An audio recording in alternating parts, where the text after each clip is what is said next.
Hi, everyone. Hey. Hi. So I'm going to introduce our luncheon speaker, Dr. Stacy Patton. And I want, if you need more food, go ahead and get more food, but we're going to start now. So Dr. Stacy Patton is a historian and a senior enterprise reporter with the Chronicle of Higher Education. She covers graduate education, adjunct, research, and race and diversity issues. Now, I thought I had just found her, okay, and this is part of my genius, but it turns out that lots of people have found her work. She has also written for the New York Times, the Washington Post, Al Jazeera, BBC News, the Baltimore Sun, and the Crisis magazine. She earned a PhD in African American history at Rutgers University, and her dissertation was entitled, Why Black Children Can't Grow Up, The Construction of Racial Childhood in America, 1880 to 1954. Dr. Patton is the author of That Mean Old Yesterday, a memoir about growing up in foster care and the historical roots of corporal punishment in African American communities. She is also a nationally recognized child advocate, a sought-after cultural competency trainer, and a speaker on race, child welfare, and juvenile justice issues. Dr. Patton is also founder of Spare the Kids, Inc., an organization that teaches alternative techniques to physical punishment of children in black communities. And that's how I found her. I was looking for people who were opposed to corporal punishment. But I thought you were just an activist.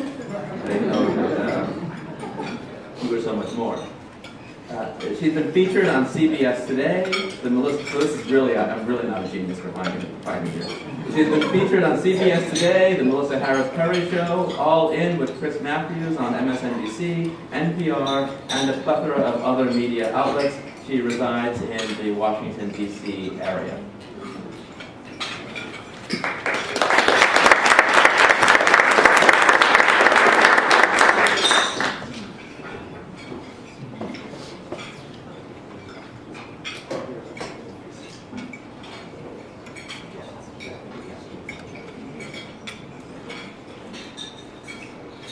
Good afternoon.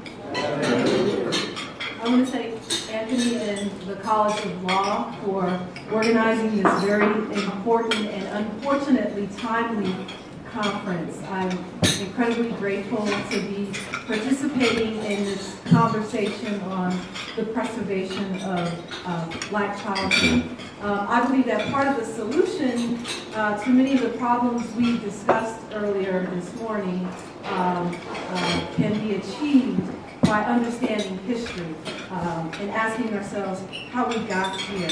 And maybe by understanding history, we can begin to reverse engineer this framework. So I may speed through some sections for time because I'd like to leave some room for questions at the end. So ladies and gentlemen, from Emmett Till and Mike Brown to legions of other young people whose names and lives have been violently lost to the hidden holocaust of racial history in America, white supremacy requires the intentional, insidious, and pervasive devaluation and destruction of black childhood. Rather than a sanctuary from harm or an eventual route to full adult citizenship, white supremacy requires that childhood for black Americans be imagined as devoid of innocence and marked by various processes of imposing stigma, oppression, and danger. White supremacy requires that black childhood not be defined in the Western sense as a distinct period grounded in a linear set of unfolding stages toward maturation, civility, responsibility, and citizenship worthiness, but that it be imagined as undifferentiated from maligned black adulthood, and that black childhood be accelerated toward intellectual, spiritual, social, sexual, and physical death.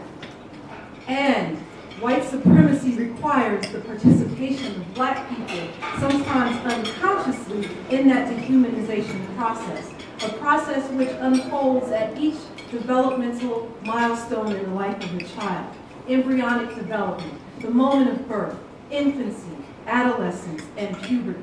Each life stage is seized by various actors, racialized and baked into popular images, attitudes and behaviors, educational and medical practice, policing, social policies around child welfare and juvenile justice. And one of the ways that we powerfully see evidence of this is in the repeated failure to prosecute white men who murder unarmed black children. Reflect with me for a moment back to the summer of 2013. During his closing arguments in the George Zimmerman trial, defense attorney Mark O'Mara put a concrete slab and two life-size cardboard cutouts in front of the jury box. One cutout depicted the 5'7", 200-plus pound George Zimmerman, and the other his 17-year-old, 5'11", 158-pound victim, Trayvon Martin. O'Mara used the concrete slab to argue that it could be deployed as a weapon.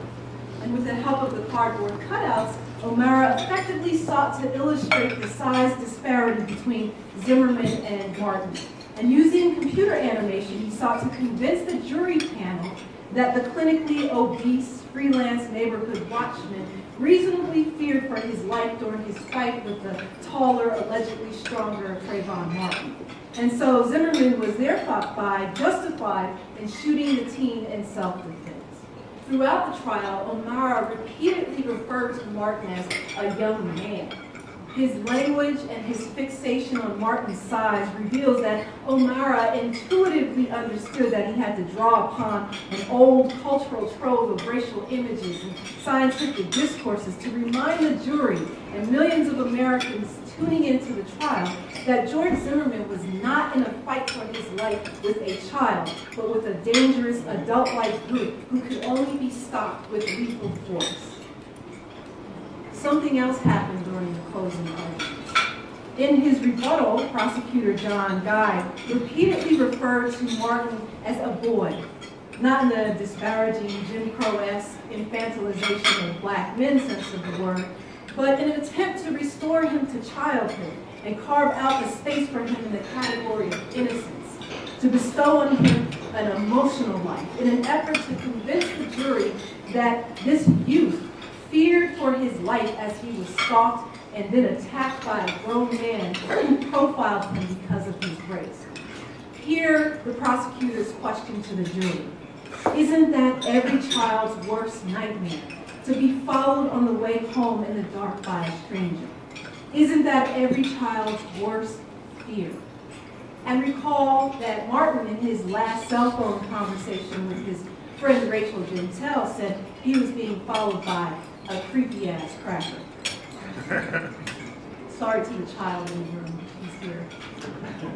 After watching that courtroom moment, I realized that the George Zimmerman trial was not just about determining his guilt or innocence, but it was at its core a debate over whether Trayvon Martin was a child and whether our legal system was going to finally send a message to white America that their cultural, even mitochondrial level racial fear does not provide rationalization for murdering children because their minds undergo what Anthony Farley called earlier today a reverse hallucination that illogically inverts black children into dangerous adults. When I saw O'Mara's cardboard cutouts, I immediately jumped up from my couch and went over to my file cabinet in my office and reached for a thick folder, a folder about this thick of newspaper articles on lynchings of children. I started collecting these when I was in graduate school. And so these incidents date back to the 1880s. And many of the children are as young as 8 years old up until age 19. And as I flipped through those articles, I noticed that many of the boys, regardless of their age, were described as looking like men. If you recall, Emmett Till was said to have, he was 14, but he was said to have looked like a man. And if you recall, prior to the Zimmerman trial, the web lit up with viral images of Trayvon Martin looking like a thug. Some of those images were even fabricated. He appears shirtless, muscular, with a shiny grill in his mouth, sagging pants and flashing middle fingers. On right-wing sites, bloggers and pundits argued that these images were proof that Martin was not a scared, innocent little boy next door, but that his physiognomy, menacing expressions and behaviors, that George Zimmerman had every right to be afraid of him. And therefore, we should all look at these images and imagine that Martin had done something that made him responsible for his own death. And we saw this continue to play out through the criminalization of his blood and corpse as it was tested for drugs. So even in death, the boy was denied sanctuary. Friends, why does this conversation happen? Why do we see these images when the national spotlight shines on the murder of a black child? Why is the message consistently that these black children were lost, out of place, products of pathology? Why are they presumed guilty? Why does the American public mount a case against these dead children? Why do observers try to prove over and again that these children look like or behave like adults? Certainly, a parent's worst nightmare is that their child will need an autopsy. Why was Mike Brown's body subjected to 3 autopsies? Friends, our sordid history of racism prevents us from collectively fixing our lips to say, a child was killed, a child was killed, a child was killed when the victims are black. In America, the notion of what is a child and who gains access to this category affords levels of protection, sympathy, innocence, remorse, redemption, and the privilege to be a kid, and the space to make mistakes without the consequences of social and physical death. What we witnessed in the George Zimmerman trial and the public debates surrounding it was history moving forward and repeating itself. Now look at us. We're bracing for news out of Ferguson. Many people are predicting that the legal system will fail to indict Derek Wilson for killing Mike Brown and prove yet again that childhood is illegible to the dominant white imagination and is therefore unworthy of protection by the state. But this is not just about what we see play out in the courtroom, ladies and gentlemen. The dangers that black children face from being profiled and targeted for arrest and incarceration, whether in their neighborhood, school, or in foster care placements, onto the divestment in their education and communities to health disparities and their killings are historically rooted. The dangers are a residual effect of de facto and de jure segregation from Jim Crow, from which we have not yet cured ourselves. And they are part of a very complex web of relationships in which white and black people have historically participated in a drive to either maintain white supremacy or defend against it. The long roots and continuation of this web of attitudes and patterns of behavior that are imbricated in social policies threaten black children and remain misunderstood or not understood at all. And as such, we underestimate the power of the racialization of childhood and often oversimplify the task of eradicating these structural traps. And far too many scholars of childhood studies have committed an intellectual sin of treating childhood as if it's some universal path and as if race is not central to how childhood gets defined. So how do we break children of color out of this framework? History provides lessons that can help us unravel this insidious web. The devaluation of black childhood is an old process that stretches back to the success of the Civil War and Reconstruction amendments to the United States Constitution. The 13th, 14th, and 15th Amendments address slavery, citizenship, and voting rights. The establishment of political equality for millions of newly freed black people meant that this nation faced a significant problem: the potential of turning a new generation of black children into future adults with equal rights. And so the black child became central to the project of maintaining racism and inequality in American life. The black child became central to undermining the hopes and dreams of the slave.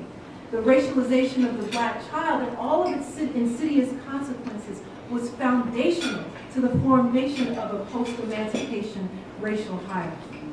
Unlike their parents and grandparents, These newly freed black children had no memory of the confining discipline and intimacy of slavery, and so a new ideology of repression emerged to contain them, to cast doubt upon their capabilities for citizenship and intellect, and to demean the value of their labor.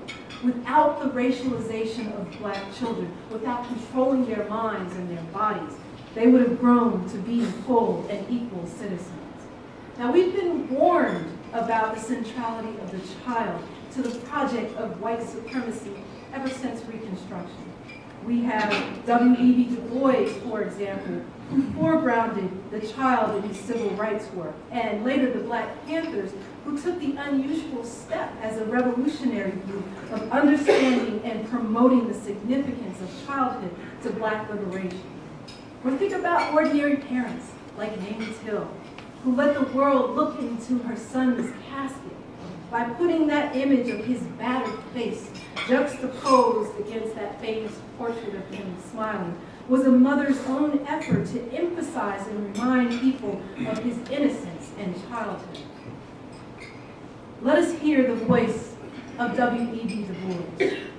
Writing in Darkwater in 1920, Du Bois lamented, "There is no place in this world for black children." His hyperbolic use of this world conveys the mean-spiritedness of mainstream life to the first generations of black children coming of age following emancipation. Describing Jim Crow as a sneering, cruel world to black children, Du Bois even questioned the ethics of black procreation. Hear what he says. "The mothers and fathers and the men and women of our race must often pause and ask, is it worthwhile? Ought children be born to us? Have we a right to make human souls face what we face today?" In 1928, a few years later, on the heels of his daughter's wedding, Du Bois asked again, should we black folk breed children or commit biological suicide? Understand, Du Bois was writing at the nadir of American race relations, and at a time when the freedom to make personal reproductive decisions and to have ownership over one's children was still a relatively new concept for millions of black people who had for centuries been denied basic parental rights to their offspring because they were considered property owned by whites. Du Bois understood that in order for black people to achieve citizenship rights, that the child had to be central and foregrounded in that struggle. Here is the very first issue of the Crisis magazine, which features a child at play. For decades, the pages of the magazine were peppered with images of adorned children cloaked in the safety of their parents' arms. The magazine was full of all kinds of progressive parenting techniques and commentary about how best to protect and shield children from racism. Du Bois also recorded in detail the daily slights and harms and indignities that black children across the nation face. The images and stories and voices of black children themselves provided a counter-narrative to mainstream images of black children, images that demeaned them at every single life stage. Ladies and gentlemen, Jim Crow was far more extensive and damaging for black children than everyday encounters with segregated schools and lunch counters would suggest. As objects of medical experimentation by doctors or abuse by the state, babies and children were exposed to the dehumanizing and violent logic of racial classification and domination. Black parents and educators strove to mitigate these harms and protect their young from the machinations of powerful whites. But unfortunately, they experienced more setbacks and challenges than successes. But their efforts revealed how parenting came under assault in the Jim Crow era, even as it emerged as an important site of resistance. I want to give you a sense of the backdrop that these parents and leaders were having to deal with. I'm going to ask you to consider some of the types of imagery that people were up against. So when we talk about the racialization of the life stages, this began in the womb. In the early part of the 20th century, there was no technology. There was no blood tests for paternity or sonograms to give you a sense of what was happening in the womb. Birth was still a mystery to most Americans. And embryology was a new discipline that emerges to try to standardize fetal development and growth. And to look for illnesses and types of injuries that could cause death to the child in the womb. Meanwhile, while this is happening, this new practices is emerging, we had certain doctors who were deeply interested in racial embryology. Now, what could you possibly be looking for in terms of difference between fetuses? Well, they collected stillborn fetuses. The Carnegie Embryology Lab, based in D.C., had doctors who collected over 4,000 of these fetuses during a 40-year period.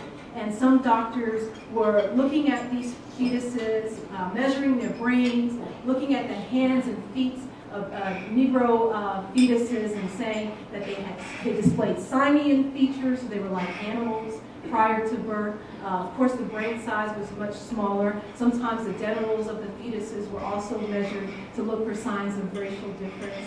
And doctors were also wanting to ask what color the newborn black baby was at birth, because it was a mystery to many pediatricians beginning in the late 19th and early 20th century, where you've got a Jim Crow society that's deeply concerned about situating people in their proper spaces. So these doctors were grafting the skin off of fetuses and looking between the layers of the skin to try to determine which trimester black people developed their skin color. And then that extended into the birthing process, where you had doctors in the room looking at the genitals and the nail beds and the feet and the earlobes to try to determine the color of a black baby so that they could mark race on a birth certificate.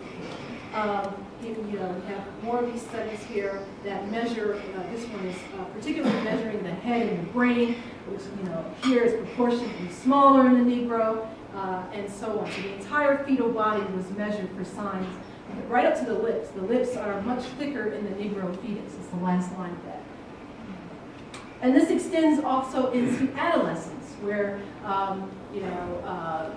which is also part of the child study movement at the beginning of the 20th century, where the new medical profession emerges around looking at the growth and development of children's bodies so that it could be standardized, so we can also all understand what normal child development looks like. And so we see the beginnings of when black and white children are constructed as polar opposites because their bodies don't even grow the same way.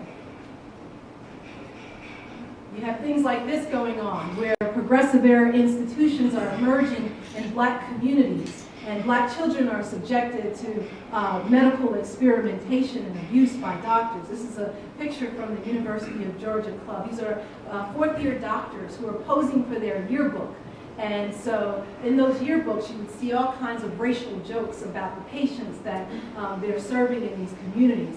And this picture is not a rare occurrence where you see some black person, it's usually a youth, who is grabbed, restrained. I always say look deeply at this child's face. And it really says something about control and the attitudes that these doctors have towards these children. In terms of looking at bodily differences between children, there were gender dimensions. So, colored girls are depicted as masculine or undergoing precocious puberty, that they reach puberty much earlier. There's in the pediatric literature, you'll find study after study of children as young as 6, 7 years old who have sexually transmitted diseases like chlamydia and gonorrhea, and these were used as sort of political conversations about the degradation of the race. You have also a morbid fascination with the size of black boys' genitalia. And so the whole idea was that in adolescence, black children's brains close, the frontal lobes of their brains close, and in exchange for the closure of their brains, their sexual organs increased in size, and they were fueled by all of this sexual energy that made them threats and wanting to rape young white girls and women.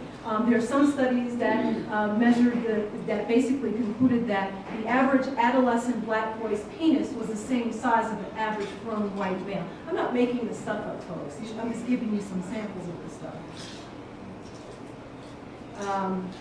So this is another case study published in the Journal of Pediatrics where a doctor decided that he wanted to see how thick and resistant the Negro girl's hymen was. And that this was important knowledge. You can see he's gone from as young as age 8 up until, I think the oldest one is 12 years old in this situation here. But they felt that this information was really important in the courtroom where cases of rape were being reported. And so doctors were often called in to testify as to the anatomical differences between black girls, because of course you can't rape a black woman, so that has to extend also to a black girl child. Okay. And we talk about images that inform how people see black children. This kind of imagery happened not just in the medical discourse, in the psychological literature, or a literature on brain development, but also in popular imagery. This is Thomas Eakins, a very famous artist and painter. So he was best known for his photography on nude subjects in motion. Most of his pictures were of adults. I tried to find parallel images of white children in striking this kind of pose, or other images that he had taken with white children displayed in any other fashion, but I couldn't. So this child, we don't know how she ended up on this couch, but clearly she's posed in a very erotic way. Here, this is a police pose. And she actually came from the same part of Philadelphia where Du Bois did his famous Philadelphia Negro study. When I contacted the museum in Philly about this, they were very nervous about releasing it to me. And then we have all this kind of visual pornography of black children. These are postcards that began to circulate through the mail system in the late 1800s and early part of the 20th century. I paid $125 for the girl with the banana. This stuff recirculates today on eBay and other markets, and it's falsely called black memorabilia, when it really is a sort of visual imagery created by whites and how they depicted our children. So we see the play off of food, sexuality, and this one is, pregnant. And so this stuff traffics in humor and is part of the sexualization of black children, which is part of the denial of innocence. On the right, on my left actually, is a picture of the famous September Morn painting by Paul Farley. This was banned from being sent through the mails by Anthony Comstock, who was the famous suppressor of vice. But that same year, the black girl on the left was produced as a joke. So he mocked this sort of national controversy over the September Morn painting, and she was allowed to circulate through the mails. What's this girl selling? Is it really lemonade? And as you can see, the price keeps dropping. You have children gambling and sitting on toilets. So it's called a scat theme in porn. It's a sort of fixation with bodily function. So you'll see images of boys shooting craps, so with dice and into these chamber pots. There's also this fixation on black children's backsides. And again, it parallels the medical language where their legs, their hind legs, their backsides are being measured to show people that black children's bodies are stronger, built for labor, and are sexualized. This little, the one on my right, is a little boy. It just looks like he's standing behind a tree, but he's actually what people in the South call a sapsucker. These were men who would go into the woods and drill holes into maple trees and have sex with them. And there was actually a term for it, but I cannot remember the term. But there's actually a sexual term for people who are attracted to having sex with trees. Then you see this kind of imagery where black children are attacked by animals with varying degrees of threat, mostly alligators. And so that was really a message about keeping boys, and it's usually an adolescent in general, but more like teen boys from stepping out of place. You see black children appearing with storks, And underneath, you would always see these captions that say no race suicide, so storm-free babies. And so there was a real fear over white people being outnumbered by people of color through the procreation process. Then we also have lynching, okay? I was telling you about this earlier. So in this particular case, this is a young boy who was accused of attacking a white woman. So you have thousands of people who would show up for these events, break into jails, and lynch these children. The most heart-wrenching case that I read about, and I really needed to drink something after that, was of a family, an entire family, a father and his 2 daughters and son who were lynched from the same pole. So this kind of stuff happened all the time. Girls were also lynched as well for things like poisoning people that they worked for, slapping white children that they were caring for. So I just wanted to give you a sample. It's very disturbing. I see some of you have lost your appetite. I'm sorry about that. But I just wanted to give you a sample of some of the imagery and how it worked itself out and how in each discipline they interacted with each other to create this narrative of black childhood as something other, something that's not normal, something that is adult, something that is not worthy. And so these images show us, what they show us is how black children's bodies have been marked differently from fetal development all the way through puberty, which is the most dangerous time for a black child to be murdered. As we see even in our contemporary landscape, when many of these young people who are murdered have been under the age of 24. And I say 24 because that's the period when the brain stops developing and when we have determined that adolescence ends. When I say there's no such thing as black childhood, I'm effectively arguing that yes, childhood is a biological process, but it's also a social construct. When we look at the way social policies are developed, how laws are written, the way society is structured, we can see how all the tenets of childhood remain an elusive dream for children of color, because the way in which white supremacy works is that it does not extend the fundamental elements of how we define childhood to black boys and girls. Historically, American childhood was progressively reconceptualized at the turn of the 20th century, but for white children only. This construction of normal, innocent, and protected childhood was part of the creation of whiteness. Through whiteness came the ability to have childhood, the full trappings of humanity, to have it protected, and to be imagined as ideal future citizens. Childhood also became a way to pathologize communities of color. Now, we know all about how those racial theorists in the 19th and 20th century thought they were so smart. But in actuality, we also know that racial ideology is one big intellectual hot mess.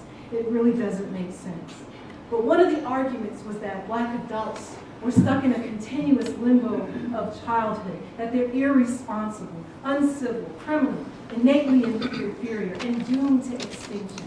The infantilization of black adults ultimately led to an effort by the state to act as a parent in the form of incarceration and the disproportionate removal of black children from their homes, while simultaneously advocating its responsibility to protect children of color and to invest in their futurity. So the state ostensibly says, we have no responsibility to protect your children because the black experience has a life cycle that is opposite of whites. Whiteness is about growth, progress, and innocence toward maturation. Blackness is the inversion. So if black adults are children, then the life cycle of actual black children is inverted and exists in opposition to the normal white childhood in every measurable way. When's the last time any of you picked up a study where black children were on the positive side of any measurement? When was the last time? Here we are in a new century, and the black parents' lament still holds true.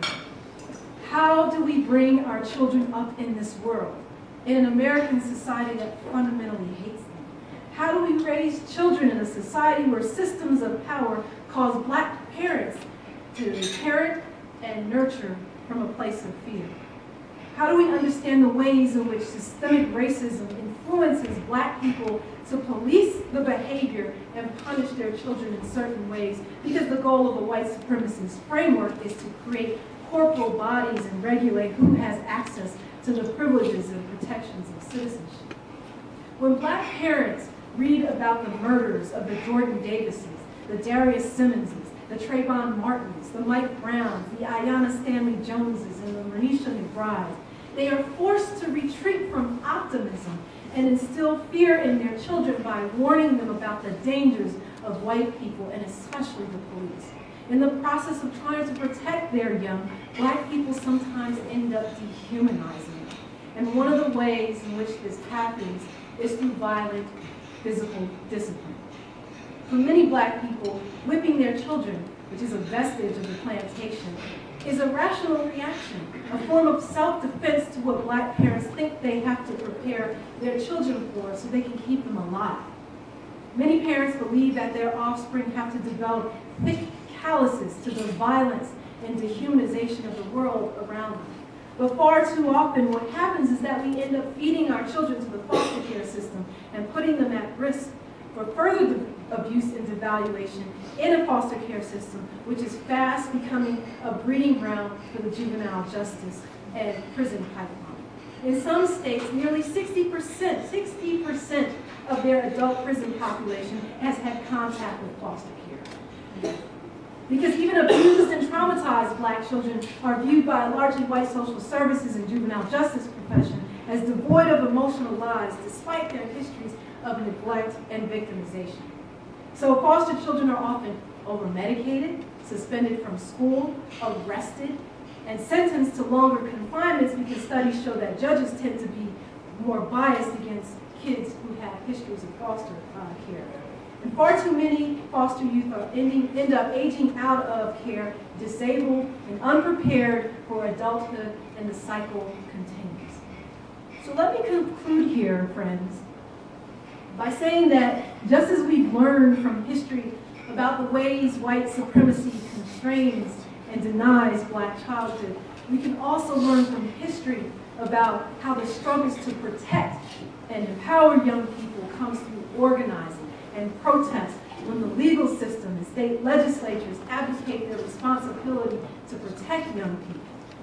All across this country, at the local grassroots level, there are young people in communities of color who are fighting against everything from the privatization of playgrounds, fighting against mass school closures, fighting for access to healthy food, transportation to get to school, housing, and other basic rights. Standing in the cold right now in Ferguson, proclaiming that Black life matters. Fighting against gang violence in their community, a violence which is driven by community divestment and other sociological factors. And young people themselves are fighting to ensure that childhood be assured to children of color as this nation rapidly marches toward a majority-minority future. Recall the Twitter movement, "If They Gunned Me Down," which is part of the continued struggle to highlight and demand childhood for children of color, symbolically and materially.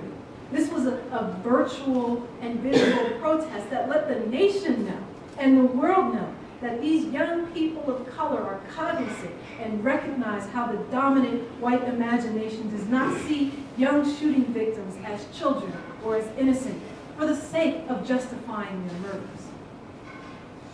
The nation is waiting, holding its breath over Ferguson.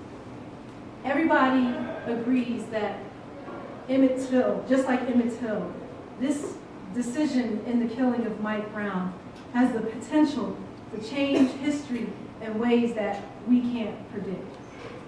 We've got a real powder keg happening in Ferguson right now.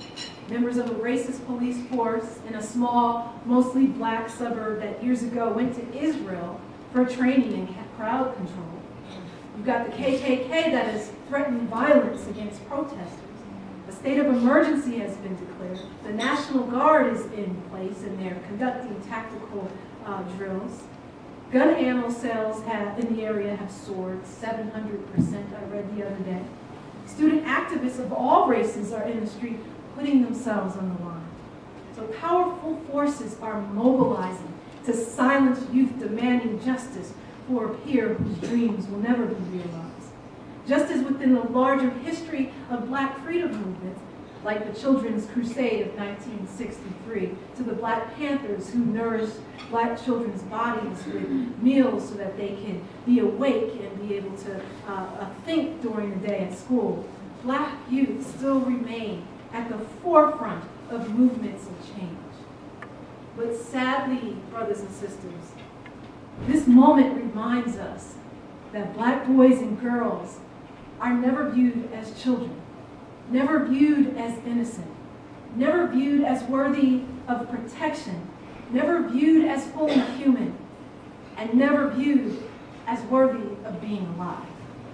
Thank you.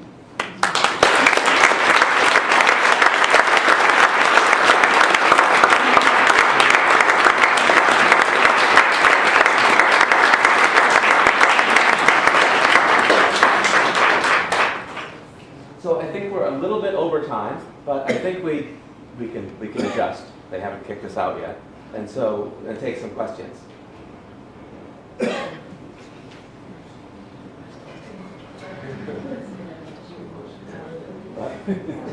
It may also be the sort of thing that we need to think about for a little bit.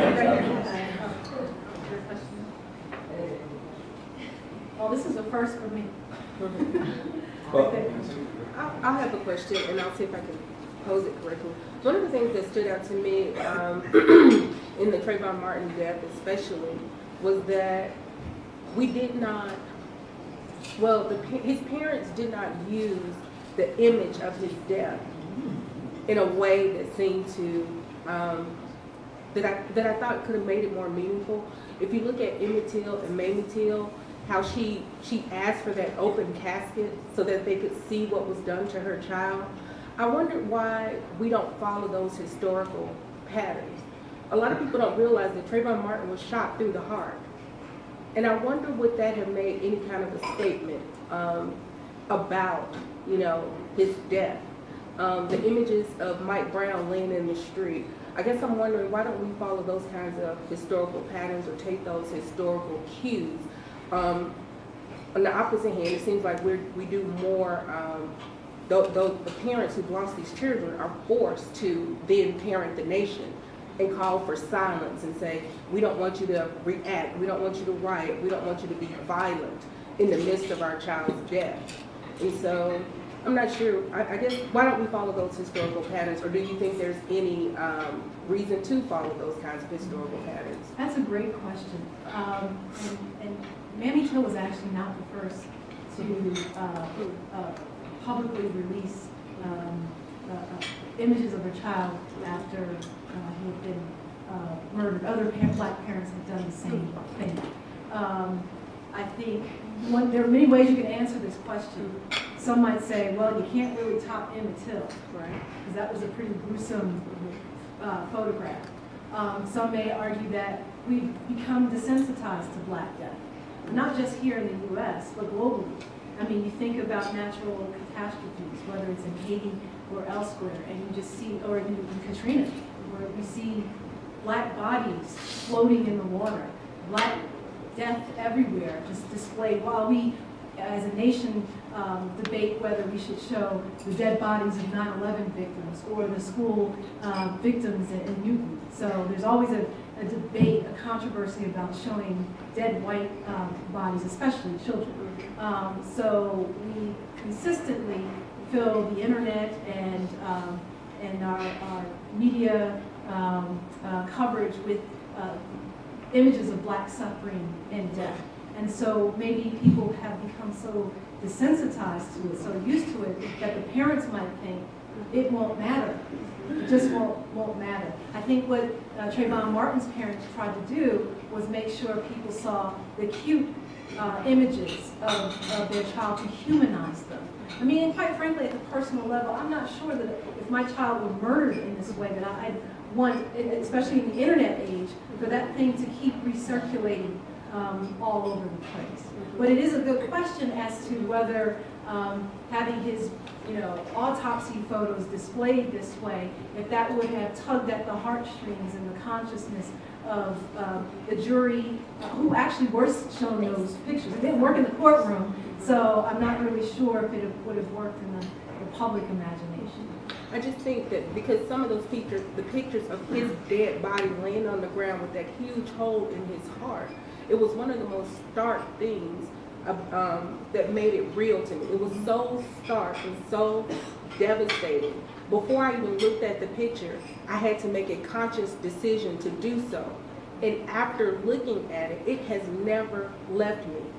More so than any of the pictures that you showed. And I understand what you're saying, but I guess I think there's still something a little bit different, perhaps, about a child being shot in the street with this huge hole in his heart versus bodies that may be floating in the water. Or I don't know if there's something. Yeah, we also have a historical archive of lynching photography. There's a powerful book called Without Sanctuary. Right. And if you flip through those pages, you'll see images of black boys who were publicly lynched. I hear what you're saying. And I don't mean to be cynical. No, I just feel like people may be desensitized to those images. I think, as I reflect on what you said, one of the things that really is has something to stay powerful with me is when you talk about participation that we as Black folks play in white supremacy, and that I think that's something that we really have to break down and talk about policy. From positions of power to in our homes that we are participating, that structure stands because we help in some way to keep that foundation together. I'm not trying to come from a place that blames is victim blaming at all, but just for the depth of everything that you showed, it comes back to what can I do to not participate and helping to keep the structure there. And it's very difficult whether it's in the tiny ways that we do it or some of the more overt ways that we do it. And I say that because I grew up in foster care. My African American, middle class, very fervently religious adoptive mother beat me all the time with extension cords, switches, belts, you name it. And she would tell me that she was beating me to protect me because white people wanted to kill me. And I used to think, who is this white man she's talking about? And the real danger was her. And so she ultimately ended up feeding me into the foster care system. I mean, I was fortunate enough not to be suspended or arrested to end up in the juvenile justice system, although I look back on some of the fights I got into, and it's a wonder that I wasn't, funneled into that system. I was fortunate enough to get a scholarship to go to, boarding school to escape all of that, but so many of my peers didn't. And I just saw so many Black and brown kids whose parents had treated them this way because they truly believed that what they were doing was love. I mean, look at the Adrian Peterson situation. Here is a man, a grown man, a football player who stuffed leaves in his child's mouth, a 4-year-old, whipped him naked, scarred his genitals in the process, and then justified it by saying, you know what? I was beat like this, it saved me, it made me successful. So we have to change the way, as a culture, we talk about, the ways in which we treat our children, because from our pulpits to our radio shows to comedy to online conversation, it contributes to that fear and devaluation, and we participate in it, and it's murdering the souls of our children. I was just going to ask, I found it really powerful how you showed the images of the young Black girls being depicted, sexually, and I just wanted to know, I know that the way that Black women are portrayed in the media now, oftentimes you'll see them like as animals or, very jungleistic. Is there anything that's parallel in the way that they depict young Black girls in the media today that, you can draw parallels to how we're used to? Or is there any problem? Well, one particular anatomical feature that seems to have staying power is the black woman's backside, and, you talk about social media, we even have young girls who, film themselves, twerking on camera. So these are underage girls who set up these cameras on their computers in their bedrooms. And, if you are a child, a pervert of some kind, all you got to do is, go on YouTube and enter twerking. And you see these young girls who are displaying their bodies in this way. Certainly the age is focused in other types of media. There are adults who are doing this. So, I mean, the sexualization and the fixation on black women's bodies is, pervasive. I mean, even Michelle Obama was subjected to it. I mean, people talk about her arms, her backside. This is a first lady. What other first lady was subjected to that kind of sexualization? So it definitely has staying power, but again, white supremacy requires it. I was interested in whether you think that the medical profession can do anything to undo some of the crimes they've committed in terms of what you were showing and the physiological differences, and of course, continuing now. There's such a disparate treatment of African Americans in the medical system, but can they make amends? Can you think of anything that can be done there? Well, the first thing is that they're ignorant, and when you are ignorant, you're complicit in the problem. And so when I say they're ignorant, they don't even know this historical stuff. And that a lot of the studies that they produce are kind of continuation of that. For example, every single year, and I bet anybody in this room $50 that in 2015, y'all can pay me through PayPal. In 2015, the New York Times or some other popular newspaper is going to publish a report by pediatrics, this is a journal, that is going to talk about early puberty. It happens every single year and generally around spring, okay? And so they basically say, oh, girls are undergoing puberty much earlier, okay? And so the age keeps being pushed back. And then it's racialized. The conversation is racial. I had to close my eyes and predict how the study is going to end before I even read it. And so then they offer, these reasons for why it's happening. Some people are saying, oh, it's plastics, it's environmental stuff, it's hormones in the food. But when it comes to children of color, the last report that I saw, it has something to do with the fact that they don't have their fathers at home. It's the absence of fathers creates a kind of stress that causes these young girls' bodies to develop much faster. Now, you can go all and follow that all the way back to the 1880s, where pediatrics started publishing these studies on precocious puberty. And back then it was, black girls experience puberty as young as age 10. And it's because the race is just so driven by sexual pathology. And this is why they experience it early. There were other studies that said climate had a lot to do with it. So if you were a black girl child living in the South or in the Caribbean, your age was pushed back even more. So, these medical disciplines and all disciplines, quite frankly, that cropped up in the late 19th and early 20th century around studying the child need to be educated as part of their cultural competency training about how their disciplines became implicated in the process of the racialization of childhood. So rather than seeing the problems, the health problems that children's bodies undergo, or the educational disparities as a problem of the child, the American child. When we do this comparative stuff, it's not really necessarily about changing policies or the structural framework. It's about continuing this devaluation narrative. And so if we're going to change that, we have to educate them about the historical roots, how they changed over time, and how they, who might be doctors who are genuinely interested in the causes and diseases of children, and maybe want to find cures or improve their lives, can become aware of how they perpetuate some of this stuff. You started your presentation out with the question, how did we get here? You painted a pretty good picture. And then you talked about re-engineering. Knowing that the demographics of our country has changed, where the minority has become the majority, where do you see white supremacy in comparison to that shift in demographics? I see white supremacy getting worse. I mean, look at what's happened since 2008 with the election of Barack Obama. People lost their minds. What we've seen is hoarding of resources. We started seeing mass school closures. We saw people buying guns.